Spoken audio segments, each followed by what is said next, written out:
The following is a presentation of the Mat Talk Podcast Network.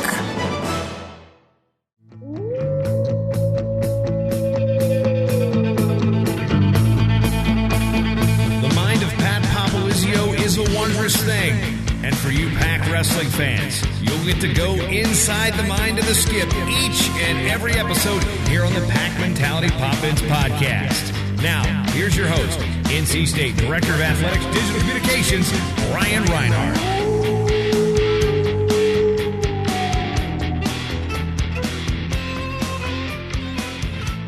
No more summer episodes. We are back into the full swing of classes for the NC State wrestling team and back in the studio for this brand new episode of the Pac Mentality Pop-Ins podcast. I'm your host, NC State Director of Athletics Digital Communications, Brian Reinhardt. And back in his captain's chair up at Weisiger Brown, we find the head coach of the Wolfpack, Pat Popolizio. Good afternoon, Brian. Good to see you as always. Pat, I hope you are buckled up into that chair. Not only do me and you have a lot to cover, but because you've been demanding a lot more of me this upcoming season, I wrangled up 2 interviews after we get done talking to you. So a whole packed episode of the Pac Mentality Pop-Ins podcast, to say the least. So let's get going. Bit of different buzz this time of year up here at WB. Now, most of your guys were here for summer too, so it's not like they just showed up on campus this week. But how exciting is it for you and your staff to have the 1920 academic year started, and now preseason, it's right around the corner, and it's about time to go? So let's rewind real quick, because you say I'm the one being demanding, but as I recall off air, you were demanding more gear. Dude, I hope Brad, because you come in here with brand new gear. More gear than what I think our guys get. So you obviously got some good connections. I got good connections. Adidas.com. Very good website. I buy my own stuff. Don't forget Outer Circle. They're Adidas with the wrestling side of things. I like Adidas. Yeah. Well, I guess you were calling out some other sports that you're requesting other gear. So we'll let them know. Great to have you back, Pat. Yep. Thanks. Yeah, it's been good. I look at it as another training phase for us. We obviously we're here this summer, going through different kind of training, having the freshmen here, all of them. Every single guy on our roster was here this summer. So I look at it like another phase of training that we're getting ready to go through.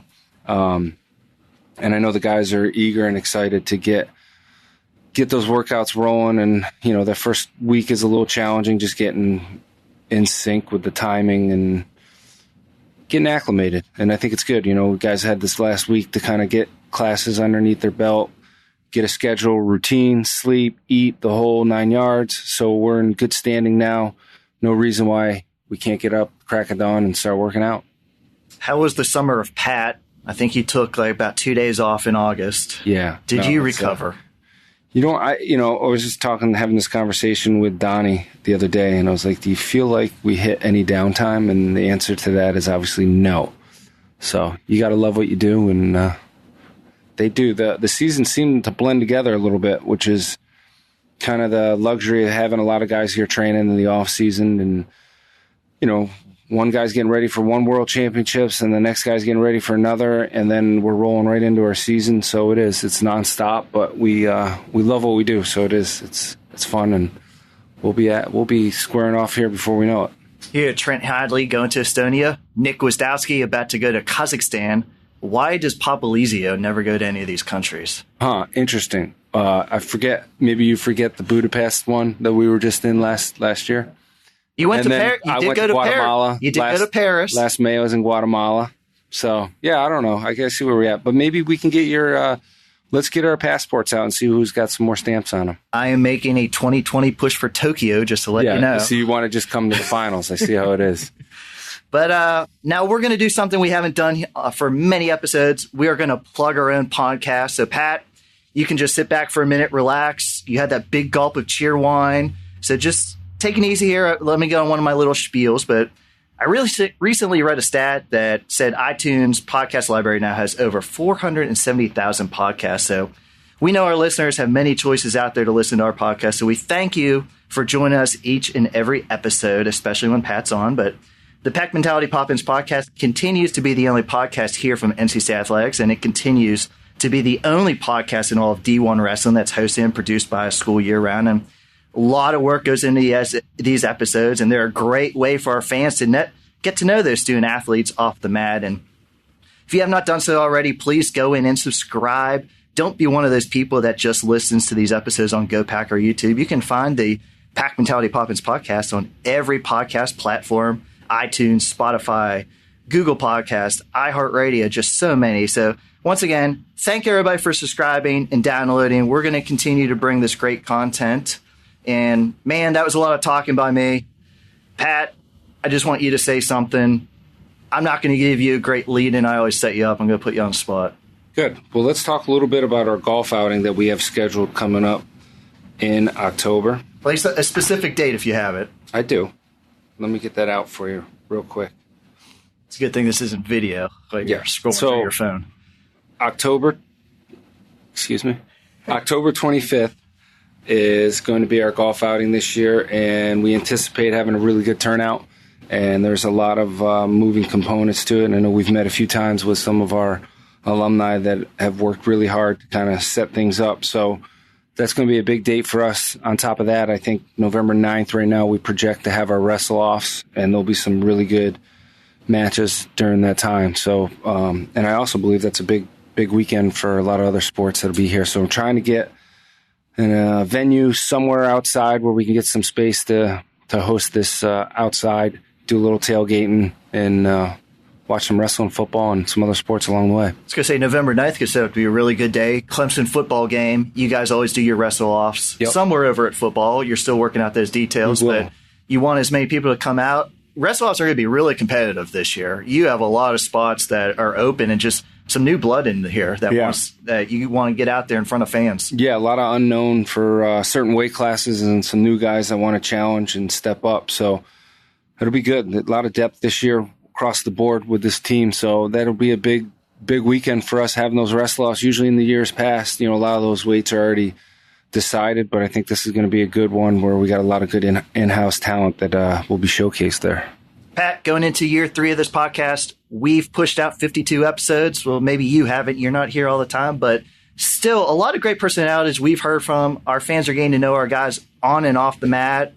And I told our guys the other day, I said, if you want to be on the podcast, just come and get me. And 2 guys stepped it up. So we're going to have a couple of interviews. But first, starting off that team meeting, first day of classes. Again, it's not like these guys are new to campus, but take us through roughly what's in store for the guys this next month or so. Yeah, it's good. I think you hit it on the head. We got a good group, great personality, probably one of the better attitude as far as the culture and mentality of mirroring everything that our team is about. This one's probably as good as it gets. So I'm excited to see these guys work together. Next month is just probably setting the tone for the season. This is a critical month to kind of just get a good foundation base built. And it's probably one of the best times of the year when anything you're trying to focus on and change. This is when it has to start because it's the beginning of a new year, new training cycle, and this is when maybe old habits can become probably new habits, and that's something a lot of these guys are working on in the room. So we're across the board. Everybody's got weaknesses that we're trying to address, and they're doing a phenomenal job with that, on top of being willing and able to do any kind of training that's thrown at them. And the preseason can be a little tedious because it's a long ways away from competition, but it also is one of those where you're not in the best shape as you can be as an athlete, so you got to push through a little bit of those growing pains, and that's what we're going to see here in the next month. I was going to say, you mentioned that, but in that staff meeting, you were saying you guys evaluate things and how things are run, and you say you're going to change up the preseason workout some this year. How's that looking? Just make it harder. Guys will love that. No, we're, you're always evolving in your training cycle, and I think you got to look at what kind of team you have. And this is a working team, guys that can handle a little bit more of a grind, just the type of wrestlers we have. So, we're going to push these guys pretty hard this preseason, and a lot of them are already in phenomenal shape, and a lot of them already are extremely motivated. So we got to balance that. And not just train just to train. I mean, we're working on a lot of explosive power and agility. Craven does a great job. Donnie, Adam, Kevin are in there all the time. So there's a lot of great minds working together here. And we just got to, at the end of the day, we want to peak at the right time. So that's a big part of it. But keeping guys healthy, getting them in shape, but also mentally focusing in on areas where we know we can win a lot of matches when it really gets tough. And I feel like a lot of that's built in the preseason and the way that we've done it in years past. You know, some have been a little longer, some have been shorter, and I think it goes back to knowing what your team's capable of doing. And I know this team has a lot of experience and is capable of training extremely hard, so it's going to be a fun preseason. Very early in the semester, but going towards the classroom, do you guys have a different philosophy about what the guys should be taking in the fall semester versus the spring semester? I think you can add a little more on the academic side of things because of less travel. I think all our guys this year are very balanced academically, having a team. I think our team GPA was a little bit above a 3.0 last year, and a lot of these guys that contributed to that GPA are back. So I expect these guys to be challenged both academically and athletically, and that's what I like about these guys. Most of our guys will probably knock out their masters within their 5-year plan here. Some of them are graduating in 3 years. 2 guys on this team have a 4.0 right now. And it's a motivated group, and that's what we want, guys that are going to be successful. So we'll push a little harder in the fall, and then obviously when we start traveling and knowing that the training gets a little more intense towards the end of the year, you know, we'll take maybe less credits. But the classes are all the same, you know, kind of staying on course of what their majors are, but I think the credit load might change a little bit. One of those 4.0s, redshirt freshman Trent Hidlay. Fans are excited to see him on the mat, but he was in the news a lot in August. He was representing the U.S. at the 2019 Junior World Championships, and Trent went over to Estonia, came home with a bronze medal as he competed in his first world team, and he went 4-1 in that international tournament, outscoring his foes 38-5, including 9-2-0 in the bronze medal bout. How would you assess his world championship run? I think it was a great experience. I think he went in there with the right mentality to win it, and that's what you need to do at this level is expect to win right away, and that's what makes him great because that's the same thing. He's going to go into the college season. It doesn't matter who he's competing against. He trains the right way, and he mentally is ready to win. So he's one of those guys that is going to make some noise right away at this coming season. And, I know he was disappointed. You know, he didn't finish on top, but it was a great way to rebound coming back. And I think that shows the kind of character and athlete he is, finishing third, because he's going to fight tooth and nail no matter what position he's in. And he's going to help elevate this team next year, no doubt about that. I was going to say, how will Trent's style of wrestling freestyle translate to folk style in college wrestling? Whoever he's competing against better be able to wrestle 7 minutes hard, too, because the way his pace is and how he wears guys down, I think is going to be dangerous for college because there is more time on the clock in college. And I think sometimes conditioning can be a little more of a factor in the college setting. So that's something that I think is going to benefit him a lot. Obviously, there's mat wrestling, which will continue to get better, top and bottom. So a lot of positives for him and his style of wrestling. So it's going to be fun. One of those guys that's really offensive, wrestles a really high pace, and is kind of way we pride our program is another one of those guys that's a fighter. So it's going to be good. Now, don't skip ahead of Pat talking here, but we are going to hear from Trent on his international experience later in this podcast. But after Trent captured the bronze, I saw you tweeted out that since 2017, the Wolfpack Wrestling Club has produced 4 world medals, 3 different age groups. Of course, talking about Nick Gwiazdowski winning back-to-back bronze medals at the senior level, Sean Fowles winning silver last year at the U23s, and now Trent, very recently at the junior level.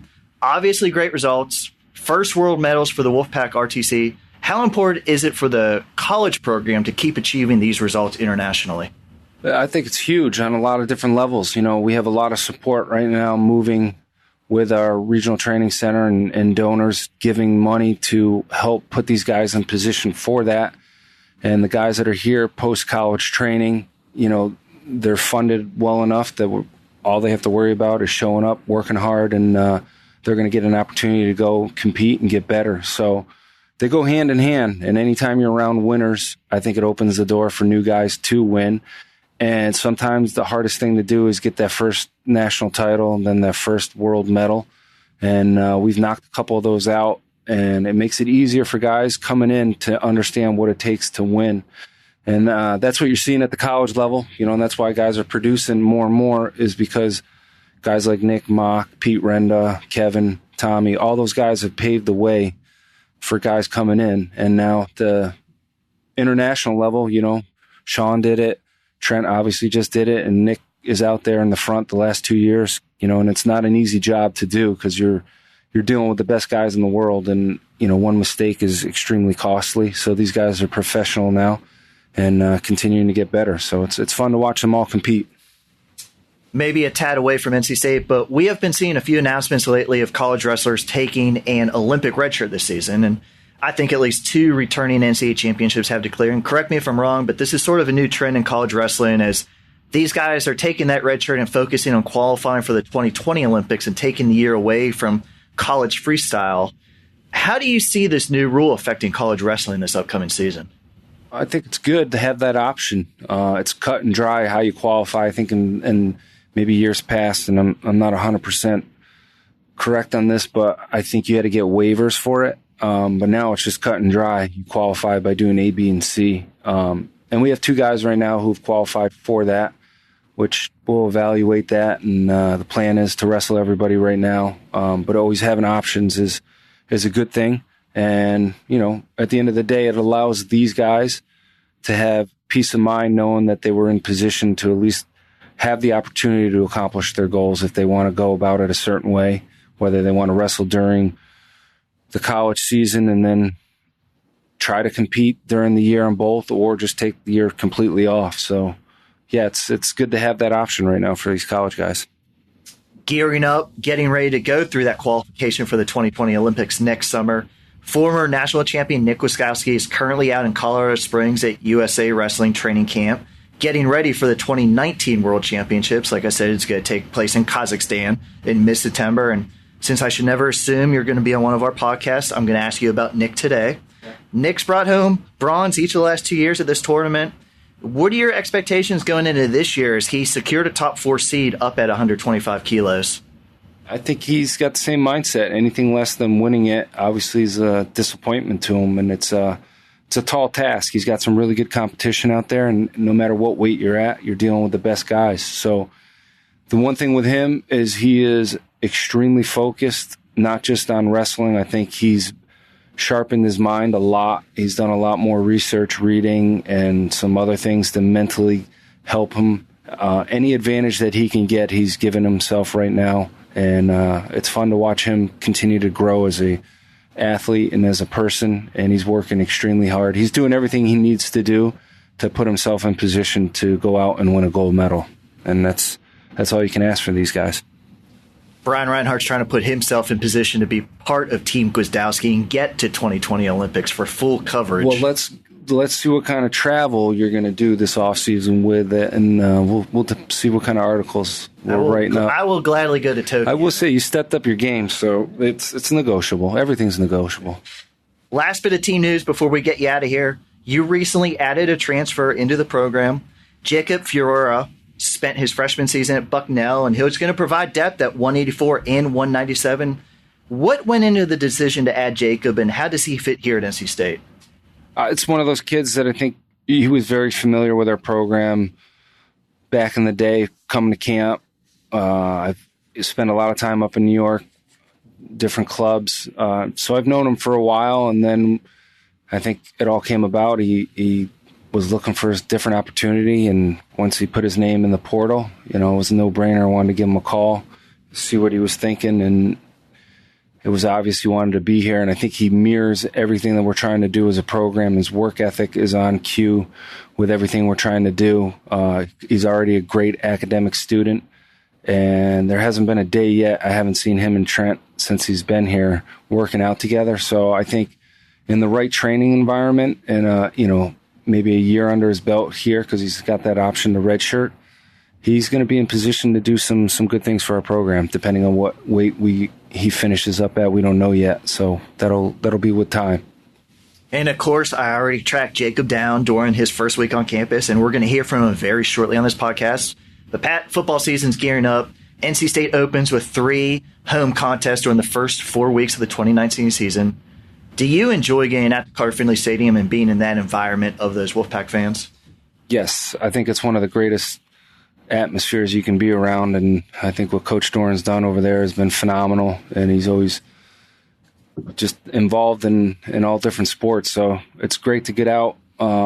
It is. We'll do some recruiting with it. And the days that we don't actually have recruiting visits here, or sometimes you can sit back and maybe enjoy the atmosphere a little more. But it's just great to be around people that are that passionate about sports and competing. And yeah, as long as we're not in 110-degree weather, like I think last year a couple of those games got up there pretty hot. So this weather's been perfect though. For this Saturday looks good. Little adversity for some fans, never a bad thing. Yeah, I guess you're right.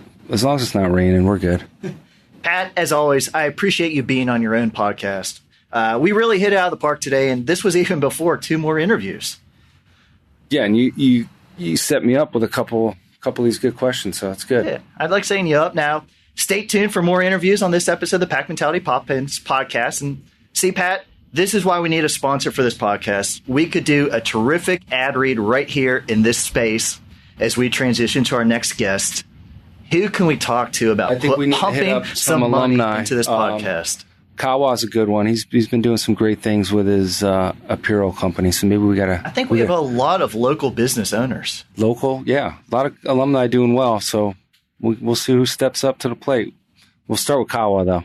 Be that first ad on the Pack Mentality Pop-Ins podcast. Now stay tuned for 2 featured interviews. Our first guest on this episode of the Pack Mentality Pop-Ins podcast. He's only been in Raleigh a short time. So what better way to introduce him to the NC State wrestling culture than to make him do an interview on our podcast? And we're sitting down today with transfer Jacob Ferreira. Jacob, welcome to the podcast. Welcome to Raleigh. Welcome to NC State. Thanks for having me. I'm glad to be here. I asked you for your last name like 3 times. I think I still mispronounced it. I said it so fast. Pronounce your last name for everybody. Jacob Ferreira. Okay. Yeah.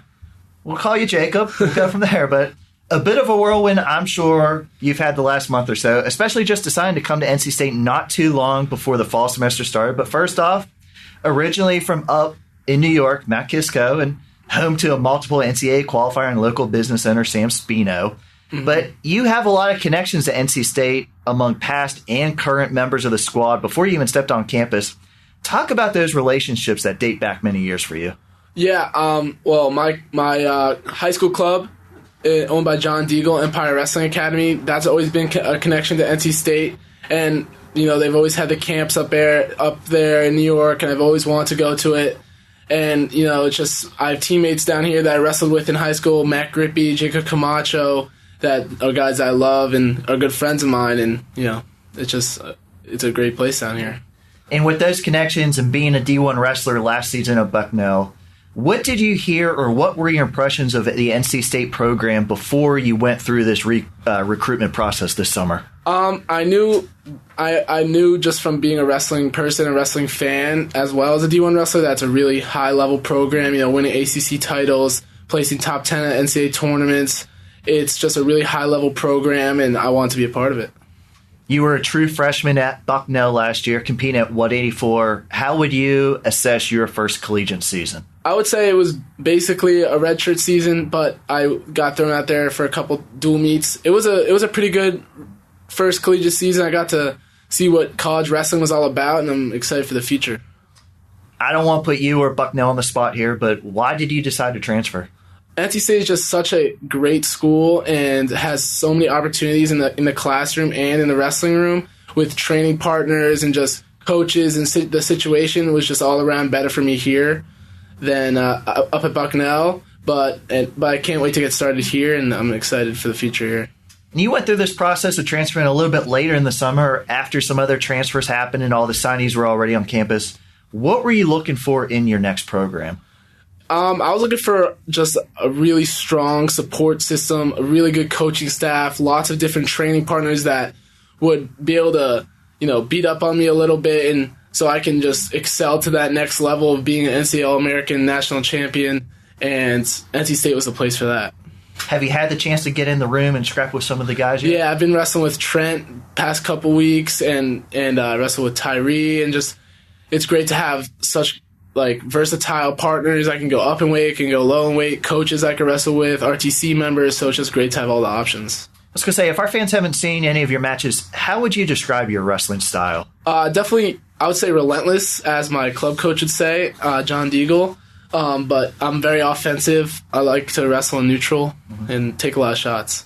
Any freestyle, Greco? Yeah, I wrestled at the U.S. Open, Junior Open, and U23 World Team Trials last year. Okay. And what weight or weights do you kind of see yourself working at in 2019-20 here? In 2019-20, probably I would say maybe making the drop down to 174, or maybe getting a little bigger at 197. We'll see how it plays out, what Coach Pat wants me to do. But I'm versatile. I can cut weight, I can get bigger, so I'm open to anything. I was going to say, when you get in that practice room here at NC State, what are you working on to improve for the upcoming season in regards to technique from our coaches here? Definitely on the mat, Coach Pat is a really good top wrestler, so definitely working on, riding time. And that was one of the biggest issues I had adjusting to college wrestling, was wrestling on the mat, getting at a bottom, and so mat wrestling. Moving over the academic side of things here at NC State, what course of studying are you planning to take? I'm an education major. Early education. How were the grades up at Bucknell? They were good. It's a tough school, but they were good, and hopefully keep improving here. Pat has very high expectations for grades. Yes. We want you to continue that, but I know you've only been here a week on campus. Classes just started. How do you like campus? Do you do a lot of walking from building to building? Yeah, it's like 10 times the size, so it's really huge. It's way different, but my class are 300 people instead of 25 people, so I'm adjusting to it, but the transition's going smooth, and I'm getting all my schoolwork done, and it's going well. Have you heard about our summers here? You really have not felt the 90-degree muggy weather yet. Yeah, I got here like in the middle of August, was moving in all my stuff, and I was dripping sweat, and I'm dripping sweat walking around campus, so yeah. Now, you haven't been down in Raleigh that long, and you haven't had to cut weight yet. Any new foods or different foods that you've tried that you like? I'm a big ice cream guy, but Dairy Queen's always like one of my favorites. Yeah. I don't know if Dairy Queen is really exclusive down to here, but I just like ice cream. Okay. Yeah. Now, maybe a week from now or a month, whenever, what are you going to miss about back home compared to being down south? My mom, my dad, my little brother, just being around the family. But I get to be home enough and be around them, and I call them and stuff. So I like being in a training environment all times. When I'm at home, I get bored. Yeah. You grew up in New York. Bucknell was in Pennsylvania, and now you're down in North Carolina. Have your parents talked to you? Are they going to be able to come down as much as they can to see you? Yeah, my mom is a teacher, and she's a bunch of, she's Christmas break and February break, so she's going to be able to fly down sometimes to watch a couple matches or tournaments and stuff. You've already fit in pretty good on social media with passing current guys. I say that's the best way for you guys to promote yourself and promote the wrestling program, but plug your social media so our fans can follow you and learn more about you off of the mat. Jacob Ferreira 1 on Instagram and Jacob Ferreira 18 on Twitter. Now, just that I let you say those out loud, you're going to be good on social media and, not getting any controversy, I would assume so. Yeah, of okay. course. But Jacob, thanks for joining really quick. You're in between classes here. Looking forward to see you in the red and white singlet this upcoming season. Thank you for having me. Kicking off the school year right, a second guest on this episode of the Pack Mentality Poppins podcast. We're now joined by redshirt freshman Trent Hidlay, fresh off his bronze medal winning performance at the 2019 Junior World Championships. Trent, back on the podcast by popular demand. Thanks for joining us today. Yeah, glad to be here. Now, you've certainly had a busy last month here in Raleigh, out to Colorado Springs for a training camp with USA, then off to Europe, Estonia for the Junior World Championships, and now back in time for the semester to start. Preseason's right around the corner. Have you had any time for just yourself these past few weeks? Yeah, it's definitely been a unique summer. Not a whole lot of off time, but when I got back to Estonia, I took a few days, about a week and a half, to just kind of regroup a little bit and get ready for this upcoming season and the school year. But yeah, it was a busy summer, but the work I put in, it definitely paid off, and it's gonna help me get into this next season. Right out the bat here, what does winning a bronze medal on your first world team mean to you? Yeah, I think it means a lot. And I said this in the interview with the people at Track Wrestling gave me. I think it's just it's a testament to the coaches here and the people I've surrounded myself with this past really year and a half, and the way I've worked for it. And it's just good that you put all that work in, and then to finally get something that pays off, it feels really good.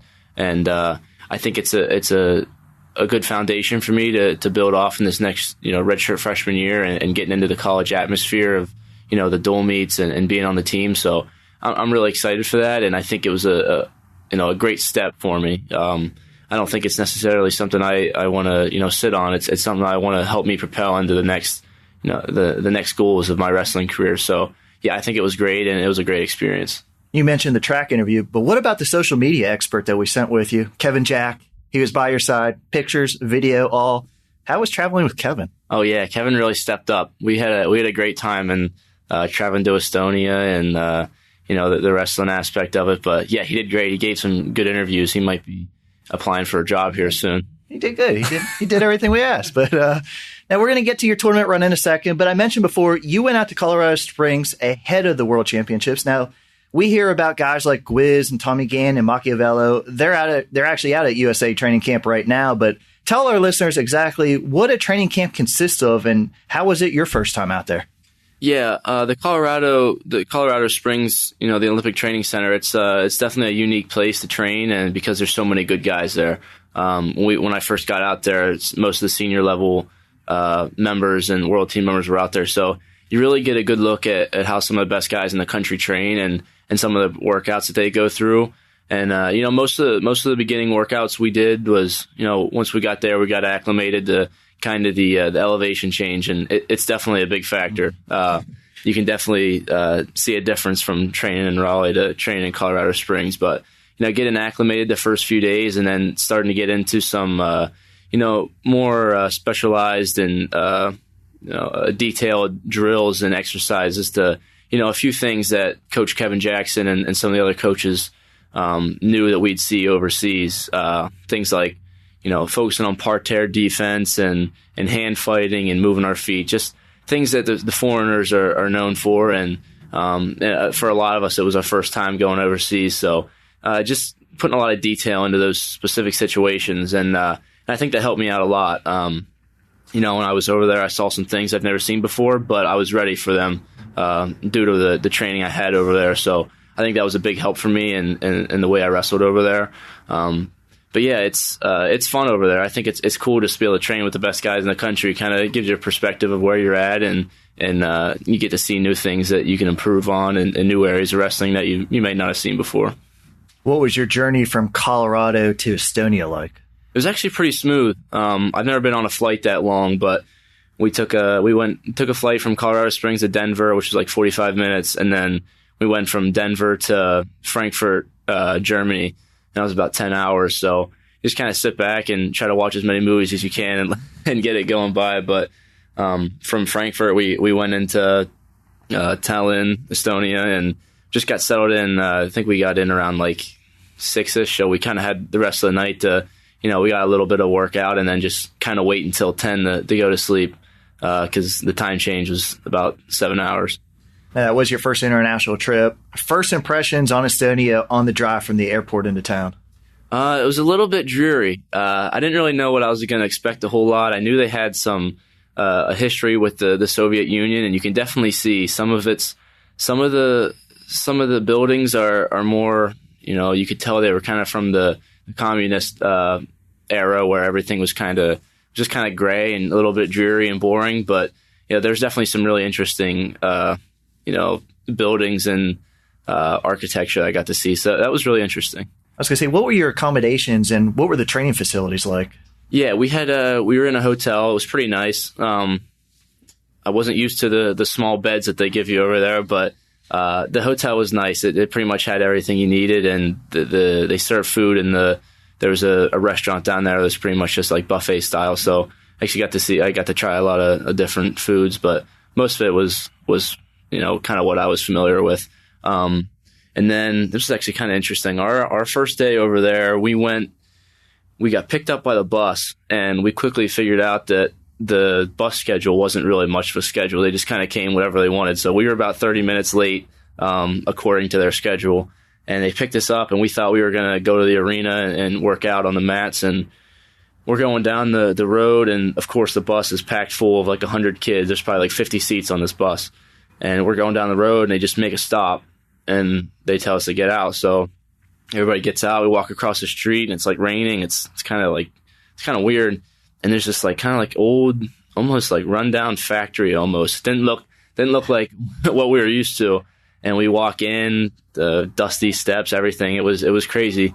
We go up to the third floor, and there's just like two huge mats, and it's just kind of like a cool little wrestling area that we got to work out. And some of the guys were getting off weight, but it was just interesting. I've never been in something like that, but I got a good workout in with Kevin, and just got the last tune up for the tournament. But yeah, it was interesting. It was a cool little facility that we got to train in.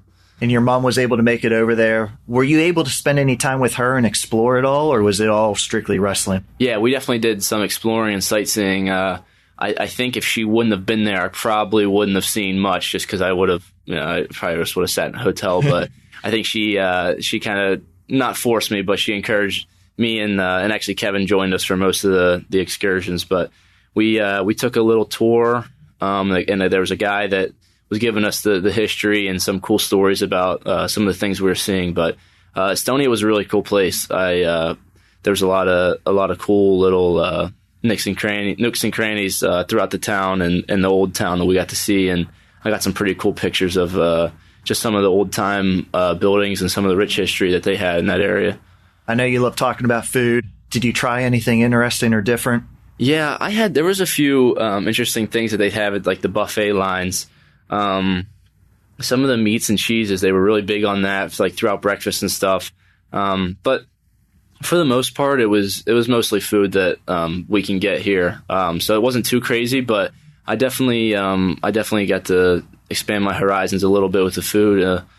One of the, probably regarding the food, probably one of the funniest stories I have from that was, I think it was like the day before I started wrestling, and we were eating dinner. And I was in the line. There was probably 50 people backed up in this line, and I was right behind this coach from Georgia, and they just ran out of these like meatball type things, but they're really good. Everybody was getting a lot of them. They just ran out of them, and this guy was visibly upset, and he wouldn't leave the line until they were bringing back these new plate of meatballs. And from like in the back of the line, a coach from Turkey started to get a little restless, and he said, and of course I can't understand anything these guys are saying, and they just start like screaming at each other and like fighting in the middle of the buffet line, and I was just like sitting right behind them. I didn't really know what to do, but those guys were really getting serious about the meatballs, so they were good, and I had some of them, but it was interesting, yeah. On to your matches at 86 kilos, you came out strong, back-to-back tech falls. In fact, you got a takedown and 2 gut wrenches in the first 20 seconds of your first match, and you outscored their first 3 foes 26-1 to advance to semifinals. That had to be a strong start and boost your confidence for you. Yeah, definitely. Since it was my first time over there, I didn't really know what to expect a lot from the guys I was wrestling, and I didn't know anything about them. So, my game plan was to go out there and just do the stuff that I like and do the stuff that's worked for me, and I think it worked to my advantage a little bit. I don't know if some of those guys have seen some of the stuff I threw at them, because it's definitely a different feel from an American, but I felt really confident. I had good training leading up to that, a great warm-up, and everything was clicking. First few matches went great, and I was hitting everything I wanted, and my confidence was really high. I felt good out on the mat, and I thought I was going to win it all. Strong matchup on paper in the semifinals. You had that guy from Russia. He was the 2017 junior European champion. I'm not even going to try to say his name, but you started off 1-0 lead at the break. He countered with the takedown in the second, and you were close to another takedown, but they awarded him a push out, and your corner challenged, but that point was upheld, so a penalty point, and your match was behind a paywall. So for those that missed it, kind of take us through that sequence that kind of led to that result. Yeah, so little bit of, I don't know, I wouldn't say controversy really, because I think it was the right call, but kind of like a heat in the moment type thing. And I was down 3-1 or 2-1, down 2-1, and I was looking for a score to go on top, and we got into kind of a little bit of scramble near the edge, and I went to kind of push him out, and he circled in, and I came out. I thought his foot went out. And coach Kevin Jackson, the USA coach, thought his foot went out too. So the choice was to throw the brick, and ended up not. I ended up his foot didn't go out, so they gave him an extra point for a failed challenge, and after the match, I guess for the rest of the match, that put me down 4-1 with about a minute left. I ended up getting a takedown, and then I needed another score at the end, but I couldn't get it.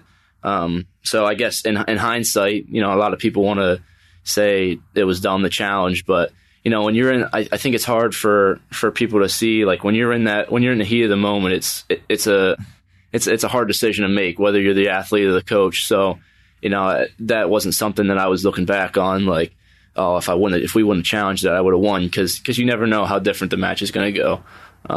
If I would have won that challenge and it would have went 2-2, his game plan would have changed. The way he would have wrestled would have changed. So, I don't like to look back on things like that and kind of, say I would have won if the challenge would have went my way, because, that's not how wrestling is, and it's a crazy sport, and anything can kind of happen. But I didn't really pay too much attention to it. It was a very tough loss, and reaching the world finals was definitely something I wanted to do. But when something like that happens, you got to be able to respond. So I took a little bit of time after that, and that was my last match for the day. So I had enough time to sit back and think about what my next goal was. I think that's something that I've developed a lot since coming to NC State, is dealing with a little bit of adversity and figuring out what are you going to do when things don't go your way. So getting the next best thing was winning my bronze match the next day. Didn't know who I was going to wrestle. Didn't really care. I just wanted to go out there and leave Estonia with some hardware. So and that's what I did. I didn't dwell on it. I took the loss on the chin and got ready for the next day. I was going to say, you came back 9-0 win in the bronze medal bout. What was your game plan going into that match? Yeah, my game plan was just to wrestle the same. I was wrestling good all week, and I didn't want to change anything up. I knew they probably have a little bit of a scouting report on me and game plan, and they did. But I didn't want to change anything I was doing different. I was just going to bring the fight and go 6 minutes hard and hopefully come out on top. I don't want to get kicked out of the next tournament, but we could talk about officials a little bit here. You hear from the fans that matches are scored a bit differently by officials when Americans go to these European-based tournaments. What did you think? I actually didn't see any of that. I didn't think the refs were biased in any way. But I think the matches are definitely a lot more intense than what it is on the screen. I mean, you got these people from these other countries, they love this stuff, and they get into it, and being a ref is I think is a tough job at that level, and I think they did a really good job of it. I didn't run into anything where I thought I was deliberately being screwed over or anything like that. I thought it was ref pretty well. You've racked up quite a bit of trophies this summer: U.S. Open, World Team Trials, now that bronze medal from the World Championships. Are you the type to display them to keep you motivated, or do all of those, do they go back up to Lewistown with mom and dad? We actually have the house that Hayden and I and my older brother Heath, we live in. We kind of have like a little shelf up from our staircase, so we kind of put our stuff. But I think for me, and I know this goes for a lot of the guys on our team, I think it's all about the next thing. I talked about kind of getting the next best thing after losing the semi match, and it's kind of the same situation. It's great. I think it's great what I did, and I'm proud of it. But there's more to be done, and my goals are bigger than that. So, I enjoy it, and I'm happy for myself. But at the same time, I'm getting ready to make a push to be a national champion in March. So yeah, I think it's just getting the next best thing and focus on your next goal. Back to school here. What's your course load looking like this semester? You had a 4.0 last year. A lot of pressure to keep that GPA up. Yeah, definitely a lot of pressure. Pat always jokes about me. He always says there's the only way to go from here is down. So I gotta keep busy, and I'm taking my classes are a little interesting this semester. I have Introduction to Spanish, Interpersonal Communication, it's an online class, Intro to Business Processes, Managerial Accounting, and Macroeconomics. So I'm excited for them. I think they're all pretty interesting so far, and I've been leaning towards accounting recently for my major. So I'll be interested to keep that going and just expose myself to some new classes. You said Spanish you're taking. What was the language over in Estonia? So the Estonia, they have Estonian language. They have a native language. I think it was kind of what I remember hearing is kind of a mix of some Russian and some just kind of a lot of countries from around there.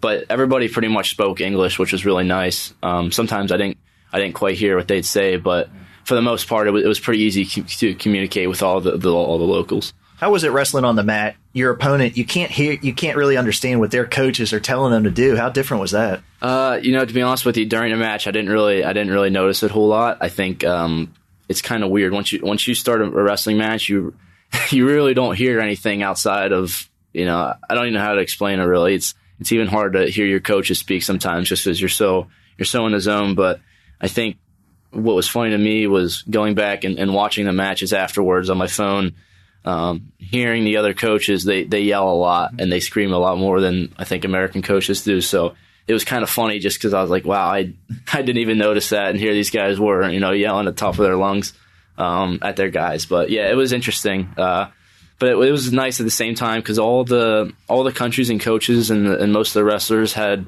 a little bit of wrestling knowledge. So if you need to communicate with them, it's a pretty universal yes, no, stuff like that. So, but yeah, the hearing the other coaches while I was rewatching my matches was kind of funny. Trent, thanks for joining us. You already told me you were doing this interview before you went down to the practice room, so have a great workout. And thanks for letting our fans inside a little bit into your international travels. Yeah, for sure. And I got one more thing for the fans. We talked last episode about the hoagies here in Raleigh. I think I've solidified the Harris Teeter, kind of deli line as my go-to hoagie at this point. They have usually on the weekends they have deals where you can get them pretty cheap. So I've been utilizing that a lot. But wait, is there a certain Harris Teeter, or do they vary, or can you go to any Harris Teeter? So I've only gone to two. I've gone to the one in Cameron Village, that's pretty close, and then one down a little past Tryon. But they've both. I've both been satisfied both times I've gone. So it's a good hoagie for not putting a dent in your wallet. So. But what's the order? You never said. What's the specific order of hoagies? Yeah.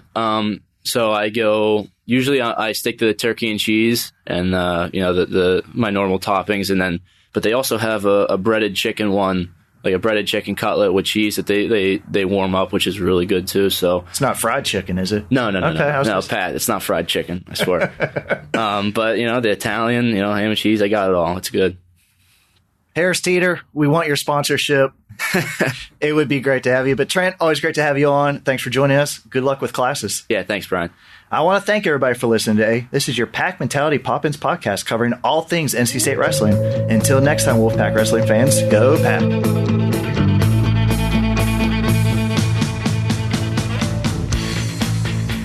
Pack Mentality Pop-Ins podcast is produced by the Mat Talk Podcast Network.